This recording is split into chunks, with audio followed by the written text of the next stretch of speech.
Hi అండి. అందరూ ఎలా ఉన్నారు? బాగున్నారా? Welcome to my YouTube channel Mom's Recipes. ఈరోజు మన ఛానల్‌లో ఆలుగడ్డ టమాటా ఎలా చేయాలో చూద్దాము. దానికోసం ముందుగా కడాయి పెట్టుకొని ఆయిల్ అయితే వేసుకుందాము. ఇందులోకి ఎండుమిర్చి, కరివేపాకు, పోపు దినుసులు కూడా వేసుకోవాలి. ఇవి కొంచెం ఫ్రై అయిన తర్వాత పచ్చిమిర్చి, ఆనియన్ కూడా వేసుకుందాం. ఆనియన్ అయితే కొంచెం సాఫ్ట్ అయిన తర్వాత ఇందులోకి 1 స్పూన్ అల్లం వెల్లుల్లి పేస్ట్ అయితే వేసుకోవాలి. అల్లం వెల్లుల్లి పేస్ట్‌లో నుంచి పచ్చివాసన పోయిన తర్వాత టమాటోస్, పసుపు, ఉప్పునైతే వేసుకుందాం.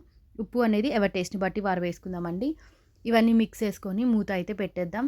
టమాటోస్ కొంచెం సాఫ్ట్ అయిన తర్వాత ముందుగా ఉడకబెట్టుకున్న ఆలూస్ని అయితే వేసుకోవాలి. ఆ తర్వాత 2 స్పూన్స్ కారం కూడా వేసుకొని ఒకసారి అయితే వీటిని మిక్స్ చేసేసుకొని వాటర్ అయితే యాడ్ చేసుకుందాం.